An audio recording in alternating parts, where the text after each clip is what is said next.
स्वागत है आपका आज के एपिसोड में। चलिए शुरुआत करते हैं पिछले अभ्यास प्रश्न से। निम्नलिखित कथनों पर विचार कीजिए। 1. यह असम में स्थित है और ब्रह्मपुत्र घाटी के बाढ़ क्षेत्र का सबसे बड़ा अप्रभावित प्रतिनिधि क्षेत्र है।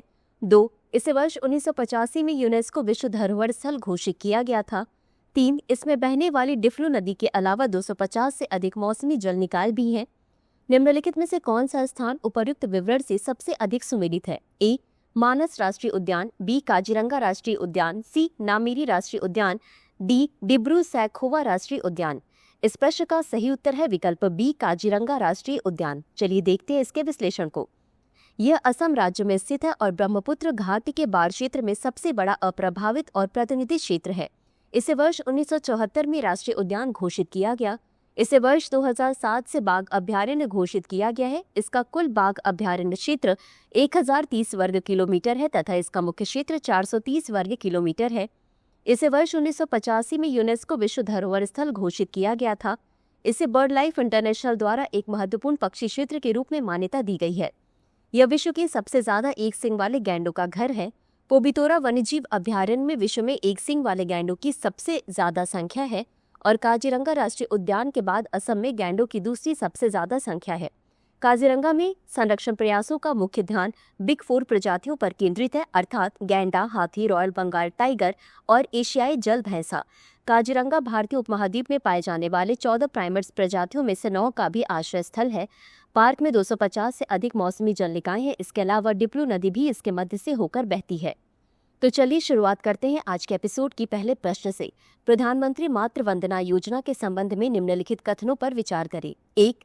PMNVY स्वास्थ्य एवं परिवार कल्याण मंत्रालय के तहत एक केंद्र प्रायोजित योजना है। 2. इस योजना के तहत प्रथम संतान के लिए 5,000 रुपए तथा दूसरी संतान के लिए 6,000 रुपए की सहायता प्रदान की जाती है, बशर्ते वह लड़की हो। 3. यह योजना राष्ट्रीय खाद्य सुरक्षा अधिनियम 2013 का अनुपालन नहीं करती है। उपर्युक्त में से कौन सा या कौन से कथन सही है या सही है? ए केवल 1 और 2, बी केवल 2, सी केवल 2 और 3, डी 1, 2 और 3। इस प्रश्न का सही उत्तर है विकल्प सी केवल 2 और 3। चलिए देखते हैं इसके विश्लेषण को। प्रधानमंत्री मातृ वंदना योजना महिला एवं बाल विकास मंत्रालय के तहत 2017 में शुरू की गई केंद्र प्रायोजित योजना है जो पात्र गर्भवती और स्तनपान कराने वाली महिलाओं को मातृत्व लाभ प्रदान करती है, इसलिए कथन एक सही नहीं है। मुख्य विशेषताएं: मातृ स्वास्थ्य और पोषण को समर्थन देने के लिए वित्तीय सहायता प्रदान करता है। प्रथम बच्चे के लिए 5,000 रुपए प्रदान किए जाते हैं तथा जननी सुरक्षा योजना के अंतर्गत अतिरिक्त लाभ के तहत महिलाओं को कुल मिलाकर लगभग 6,000 रुपए प्राप्त होते हैं। दूसरा बच्चा केवल लड़की होने पर लैंगिक समानता को बढ़ावा देने और कन्या भ्रूण हत्या को हतोत्साहित करने के लिए 6,000 रुपए दिए जाते हैं, इसलिए कथन 2 सही है। यह योजना राष्ट्रीय खाद्य सुरक्षा अधिनियम 2013 का उल्लंघन करती है जो सार्वभौमिक मातृत्व लाभ को अनिवार्य बनाता है, क्योंकि यह लाभ केवल पहले 2 बच्चों तक सीमित है तथा दूसरा बच्चा केवल तभी कवर किया जाता है जब वह लड़की हो, इसलिए कथन 3 सही है। अतः विकल्प सी सही है। अगला प्रश्न है, भारत के ऊर्जा क्षेत्र के संदर्भ में निम्नलिखित कथनों पर विचार कीजिए। 1. भारत विश्व का तीसरा सबसे बड़ा तेल आयातक और उपभोक्ता है। 2. भारत का लक्ष्य वर्ष 2030 तक अपने तेल एवं गैस अन्वेषण क्षेत्र को दोगुना करना है। 3. इथेनॉल मिश्रित पेट्रोल कार्यक्रम ने भारत में कार्बन डाइऑक्साइड उत्सर्जन को 500 लाख मीट्रिक टन से अधिक कम कर दिया है। उपर्युक्त में से कौन सा या कौन से कथन सही है? यह सही है। ए केवल 1 और 2, बी केवल 2 और 3, सी केवल 1 और 3, डी 1, 2 और 3। इस प्रश्न का सही उत्तर है विकल्प डी 1, 2 और 3। चलिए देखते हैं इसके विश्लेषण को। विश्व का तीसरा सबसे बड़ा तेल आयातक और उपभोक्ता भारत अपनी 85% से अधिक कच्चे तेल की जरूरतों के लिए आयात पर निर्भर है। अनुमानित सकल घरेलू उत्पाद के 8.6 ट्रिलियन अमेरिकी डॉलर तक बढ़ने से प्राथमिक ऊर्जा मांग वर्ष 2040 तक लगभग दोगुनी होकर 1123 मिलियन टन तेल के बराबर हो जाएगी, जिससे आपूर्ति स्थिरता महत्वपूर्ण हो जाएगी। अतः कथन एक सही। भारत का लक्ष्य वर्ष 2025 तक अपने तेल और गैस अन्वेषण क्षेत्र को 0.5 मिलियन वर्ग किलोमीटर से बढ़ाकर वर्ष 2030 तक 1 मिलियन वर्ग किलोमीटर करना है। अतः कथन 2 सही है। इथेनॉल मिश्रित पेट्रोल कार्यक्रम ने कार्बन डाइऑक्साइड उत्सर्जन में 544 लाख मीट्रिक टन की कमी की है और 181 लाख मीट्रिक टन कच्चे तेल का प्रतिस्थापन किया है। अतः कथन 3 सही है। अगला प्रश्न है, अभ्यास खंजर 12 निम्नलिखित में से किन देशों के बीच आयोजित किया जाता है? A. Bharat Kyrgyzstan, B. Bharat Bangladesh, C. Bharat Japan, D. Bharat Kazakhstan. इस प्रश्न का सही उत्तर है विकल्प ए. भारत किर्गिस्तान। चलिए देखते हैं इसके विश्लेषण को। भारत किर्गिस्तान संयुक्त विशेष बल अभ्यास खंजर 12 का 12वां संस्करण किर्गिस्तान में आयोजित किया जा रहा है। वर्ष 2011 में शुरू किया गया यह एक वार्षिक अभ्यास है जो दोनों देशों में क्रमिक रूप से आयोजित किया जाता है। इसमें भारतीय सेना के पैराशूट रेजिमेंट एवं किर्गिस्तान की स्कॉर्पियन ब्रिगेड भाग ले रही है। इस अभ्यास का उद्देश्य शहरी एवं उच्च ऊंचाई वाले इलाकों में आतंकवाद रोधी तथा विशेष अभियानों में सहयोग को बढ़ाना है।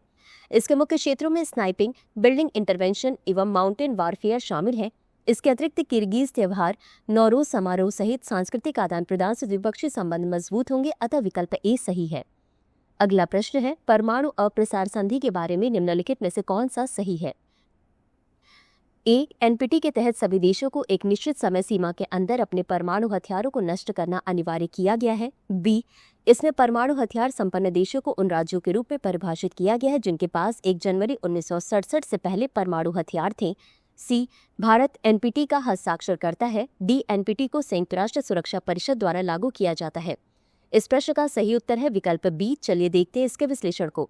परमाणु अप्रसार संधि सभी देशों को एक निश्चित समय सीमा के अंदर अपने परमाणु हथियारों को खत्म करने का आदेश नहीं देती है।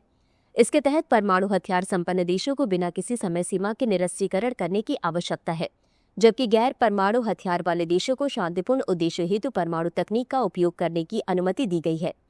परमाणु अप्रसार संधि के अनुसार परमाणु हथियार संपन्न में ऐसे देश शामिल हैं जिन्होंने 1 जनवरी 1967 से पहले परमाणु हथियारों का परीक्षण किया था और उन्हें अपने पास रखा था। इन देशों में अमेरिका, ब्रिटेन, फ्रांस, चीन और यूएसएसआर शामिल है। भारत ने एनपीटी पर हस्ताक्षर नहीं किए हैं क्योंकि वह इसे भेदभावपूर्ण मानता है, क्योंकि इसके तहत केवल 5 देशों को विधिक रूप से परमाणु हथियार रखने की अनुमति मिलती है। एनपीटी के अनुपालन की निगरानी हेतु संयुक्त राष्ट्र सुरक्षा परिषद नहीं बल्कि अंतर्राष्ट्रीय परमाणु ऊर्जा एजेंसी जिम्मेदार है, अतः विकल्प बी सही है।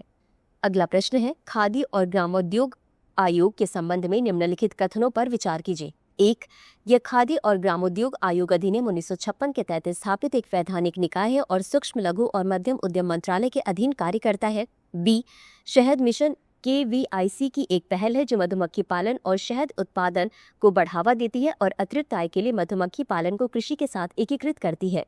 उपर्युक्त में से कौन सा या कौन से कथन सही है या सही है? ए केवल 1, बी केवल 2, सी 1 और 2 दोनों, डी न तो 1 और न ही 2। इस प्रश्न का सही उत्तर है विकल्प सी, 1 और 2 दोनों। चलिए देखते हैं इसके विश्लेषण को। खादी और ग्रामोद्योग आयोग KVIC खादी और ग्रामोद्योग आयोग अधिनियम 1956 के तहत स्थापित एक वैधानिक निकाय है और सूक्ष्म, लघु और मध्यम उद्यम मंत्रालय के तहत कार्य करता है, अतः कथन 1 सही है। यह ग्रामीण विकास एजेंसियों के साथ समन्वय करते हुए खादी और ग्रामोद्योग के लिए कार्यक्रमों की योजना बनाता है, उन्हें बढ़ावा देता है और क्रियान्वित करता है। शहद मिशन KVIC की एक पहल है जो मधुमक्खी पालन और शहद उत्पादन को बढ़ावा देती है और अतिरिक्त आय के लिए कृषि के साथ मधुमक्खी पालन को एकीकृत करती है, अतः कथन 2 सही है। मधुमक्खी पालन उत्पादों में शहद, रॉयल जेली, मोम, पराग शामिल है जिनका व्यापक रूप से फार्मास्यूटिकल्स, खाद्य पेय पदार्थ, सौंदर्य और अन्य उद्योगों में उपयोग किया जाता है। अगला प्रश्न है, राजस्थान के किस वैद्य को आयुर्वेद का सर्वोच्च धन्वंतरी पुरस्कार प्राप्त हुआ है? ए, ताराचंद शर्मा, बी, रामचंद्र शर्मा, सी, महेश शर्मा, डी, सुरेश शर्मा। इस प्रश्न का सही उत्तर है विकल्प ए, ताराचंद शर्मा। चलिए देखते हैं इसके विश्लेषण को। राजस्थान के सुप्रसिद्ध नाड़ी वैद्य ताराचंद शर्मा को भारत सरकार द्वारा आयुर्वेद के सर्वोच्च धन्वंतरी पुरस्कार से सम्मानित किया गया है। उन्हें पुरस्कार स्वरूप 5 लाख रुपए, प्रशस्ति पत्र, शॉल और श्रीफल प्रदान कर सम्मानित किया गया। वैद्य शर्मा को यह पुरस्कार 20 फरवरी 2025 को मुंबई में धन्वंतरी पुरस्कार वितरण समारोह के दौरान केंद्रीय आयुष मंत्री द्वारा प्रदान किया गया, अतः विकल्प ए सही है। अगला प्रश्न है, धन्वंतरी पुरस्कार किस क्षेत्र में दिया जाता है? ए, सामाजिक क्षेत्र, बी, चिकित्सा क्षेत्र, सी, कृषि क्षेत्र, डी, अंतरिक्ष क्षेत्र। इस प्रश्न का सही उत्तर है विकल्प बी, चिकित्सा क्षेत्र। चलिए देखते हैं इसके विश्लेषण को। धन्वंतरी पुरस्कार चिकित्सा क्षेत्र से जुड़ा पुरस्कार है। यह भारत सरकार के आयुष मंत्रालय द्वारा दिया जाने वाला एक प्रतिष्ठित सम्मान है, अतः विकल्प बी सही है। अगला प्रश्न है, काराकोरम विसंगति शब्द निम्नलिखित में से किस घटना को संदर्भित करता है? ए, ग्लोबल वार्मिंग के बावजूद काराकोरम क्षेत्र में ग्लेशियरों की असामान्य स्थिरता या वृद्धि। बी, टेक्टोनिक गतिविधि के कारण काराकोरम ग्लेशियरों में गहरी दरारें बन गई। सी, बढ़ते तापमान के कारण काराकोरम में ग्लेशियरों का तेजी से पिघलना। डी, काराकोरम में हिमनद झील विस्फोट बाढ़ की लगातार घटना। इस प्रश्न का सही उत्तर है विकल्प ए। चलिए देखते हैं इसके विश्लेषण को। काराकोरम विसंगति काराकोरम पर्वतमाला में ग्लेशियरों की अप्रत्याशित स्थिरता या मामूली विस्तार का वर्णन करती है, जो हिमालय के अन्य भागों के ग्लेशियरों के विपरीत है। जो जलवायु परिवर्तन के कारण पीछे हट रही हैं। इस घटना का कारण अद्वितीय जलवायु परिस्थितियां हैं, जिनमें सर्दियों में होने वाली बर्फबारी और गर्मियों में अपेक्षाकृत स्थिर तापमान शामिल है, जो पिघलने को कम करते हैं। अतः विकल्प ए सही उत्तर है। अगला प्रश्न है, माझी लड़की बहन योजना निम्नलिखित में से किस राज्य में शुरू की गई? ए राजस्थान, बी मध्य प्रदेश, सी महाराष्ट्र, डी उत्तराखंड। इस प्रश्न का सही उत्तर है विकल्प सी महाराष्ट्र। चलिए देखते हैं इसके विश्लेषण को। माझी लड़की बहन योजना महाराष्ट्र सरकार के महिला एवं बाल विकास विभाग द्वारा शुरू। इस योजना का उद्देश्य राज्य की 21 से 65 वर्ष आयु वर्ग की महिलाओं को आर्थिक स्वतंत्रता प्रदान करना, उनके स्वास्थ्य और पोषण में सुधार लाना तथा परिवार में उनकी निर्णायक भूमिका को मजबूत करना है। महिलाओं को प्रत्यक्ष लाभ हस्तांतरण के माध्यम से प्रतिमाह 1500 रुपए का वित्तीय लाभ मिलेगा। अतः विकल्प सी सही है। तो चलिए अंत में देखते हैं आज के अभ्यास प्रश्न को। निम्नलिखित कथनों पर विचार करें। 1. भारत ने पहली बार ग्लोबल इनोवेशन इंडेक्स 2024 में 133 वैश्विक अर्थव्यवस्थाओं में शीर्ष 10 में स्थान प्राप्त किया है। 2. 2024 में सकल घरेलू उत्पाद के प्रतिशत के रूप में भारत का अनुसंधान और विकास पर सकल व्यय लगभग 5% था। उपर्युक्त में से कौन सा या कौन से कथन सही है या सही है? ए केवल 1, बी केवल 2, सी 1 और 2 दोनों, डी न तो 1 और न ही 2। इस प्रश्न का उत्तर कमेंट बॉक्स में जरूर दें। आज के लिए बस इतना ही। धन्यवाद। डियर व्यूअर्स, अपने एग्जाम की तैयारी को और बेहतर करने के लिए हमारे चैनल को लाइक, शेयर और सब्सक्राइब करना न भूलें।